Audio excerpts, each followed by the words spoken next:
36 years ago, on a now famous night in November, NATO Secretary General Manfred Wörner jumped in his car and drove through the night to Berlin. In the rush, he forgot to tell his staff in Brussels where he was going. Manfred was heading home to Germany to join the crowds celebrating the fall of the Berlin Wall. Today, a section of the wall stands at NATO headquarters.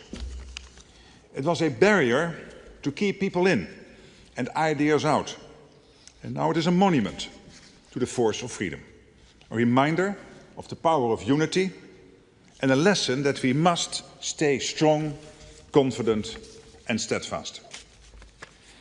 Because the dark forces of oppression are on the march again. I'm here today to tell you where NATO stands and what we must do to stop a war before it starts. And to do that, we need to be crystal clear about the threat. We are Russia's next target. And we are already in harm's way. When I became NATO Secretary General last year, I warned that what is happening in Ukraine could happen to allied countries too. That we had to shift to a wartime mindset. This year we took the big decisions to make NATO stronger. At the summit in The Hague, allies agreed to invest 5% of GDP annually in defense by 2035. We agreed to increase defense production across the alliance. And we agreed to continue our support to Ukraine. But this is not the time for self-congratulation. I fear that too many are quietly complacent. Too many don't feel the urgency. And too many believe that time is on our side. It is not. The time for action is now. Allied defense spending and production must rise rapidly. Our armed forces must have what they need to keep us safe. And Ukraine must have what it needs to defend itself. Now.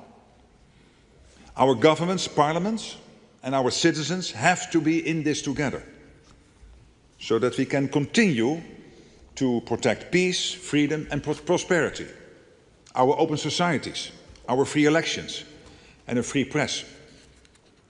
We must all accept that we must act to defend our way of life now.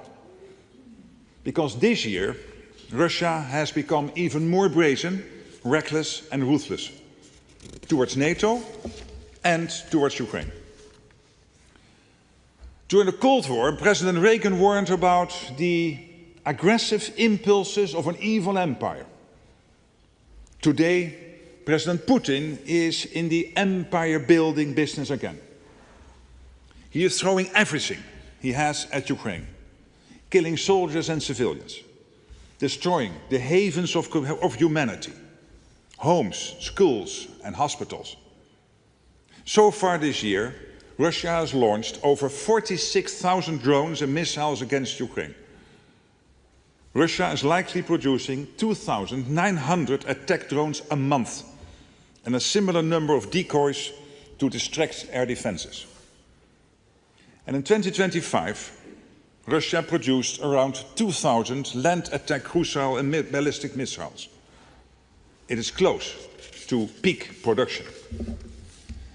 And while Putin is trying to destroy Ukraine, he is also devastating his own country. There have been over 1.1 million Russian casualties since he began his war in 2022. And this year, Russia has lost, on average, 1,200 troops a day. Think about that. More than 1 million casualties so far and 1,200 a day killed or wounded this year alone. Putin is paying for his pride with the blood of his own people.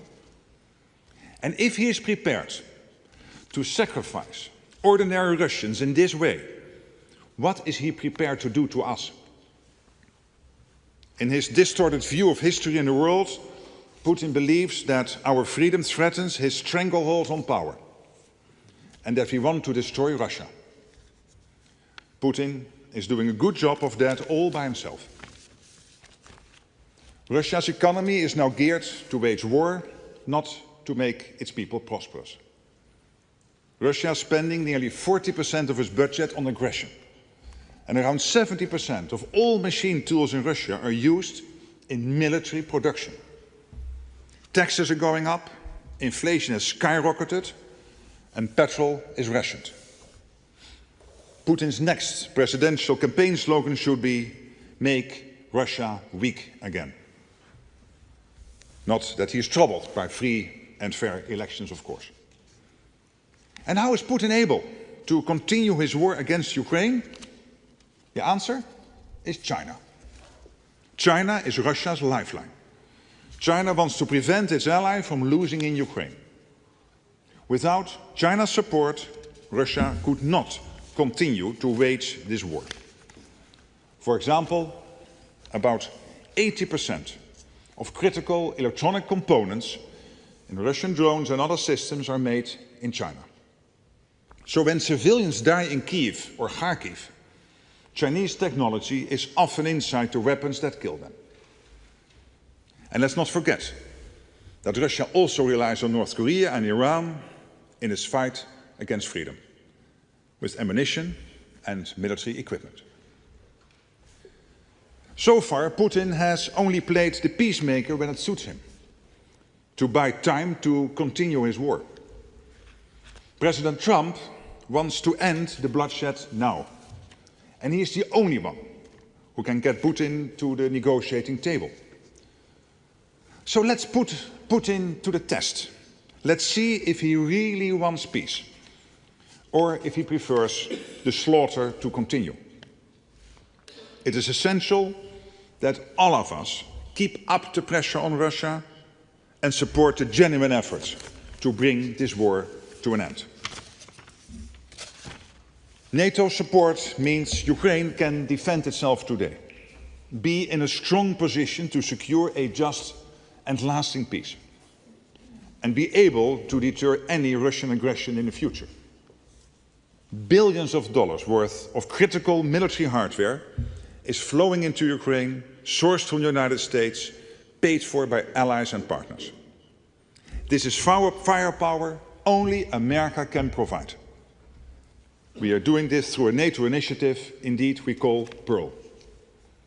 Since it was launched this summer, Pearl has supplied around 75% of all missiles for Ukraine's Patriot batteries, and 90% of the ammunition used in its other air defense systems. And I want to thank Germany and all our allies for their support. Pearl is keeping Ukraine in the fight and protecting its population. And I count indeed on more allies to contribute to Pearl and to step up support to Ukraine in many other ways. Because we must strengthen Ukraine so they can stop Putin in his tracks. Just imagine if Putin got his way. Ukraine under the boot of Russian occupation. His forces pressing against a longer border with NATO, and a significantly increased risk of an armed attack against us. It would require a truly gargantuan shift in our deterrence and defense. NATO would have to substantially increase its military presence along the eastern flank, and allies would have to go much further and faster on defense spending and production. In such a scenario, we would long for the days when 3.5% of GDP on core defense was enough. The number would grow massively. And with that imminent threat, we would have to act fast. There would be emergency budgets, cuts to public spending, economic disruption, and further financial pressure.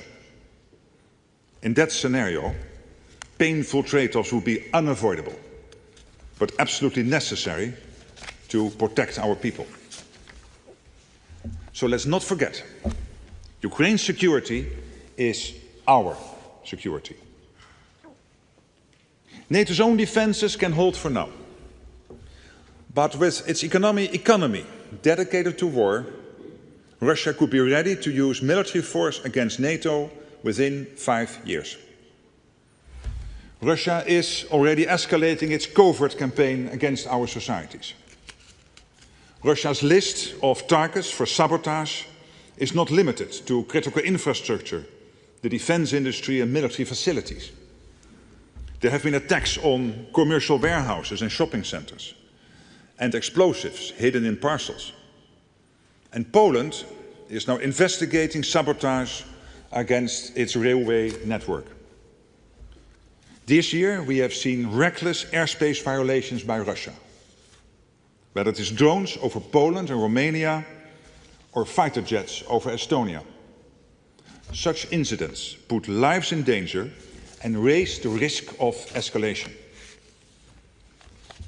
And while we often think of the risk primarily in terms of our eastern flank, Russia's reach is not limited to land. The Arctic and the Atlantic are additional avenues. A reminder yet again of why this alliance has been so crucial for so many years on both sides of the Atlantic. So we are working together to ensure the safety and security of all allies, on land, at sea and in the air. We have increased our vigilance and strengthened our deterrence and defense along the eastern flank with Eastern Sentry. And we continue to protect our critical infrastructure at sea with Baltic Sentry. NATO's response to Russia's provocations has been calm, decisive and proportionate. But we need to be prepared for further escalation and confrontation. Our enduring commitment to NATO's Article 5, that an attack on one is an attack on all, sends a powerful message. Any aggressor must know that we can and will hit back hard. And that is why we made the crucial decisions in The Hague on defense spending, on production and support for Ukraine. And yes, we are seeing important progress. Look at ammunition production. We have seen a 6-fold increase in European production of 155mm artillery shells compared with 2 years ago. I visited a new factory in Germany, in Unterlüß, this year, which plans to produce 350,000 artillery shells a year. Germany is fundamentally shifting its approach to defense and industry to increase defense production. And the investments Germany is making in its armed forces are extraordinary. Around 152 billion planned for defense by 2029, 3.5% of its GDP by 2029. Germany is a leading power in Europe and a driving force in NATO. German leadership is essential for our collective defense. Its commitment to doing its fair share for our security is an example to all allies. We need to be ready, because at the end of this first quarter of the 21st century, conflicts are no longer fought at arm's length.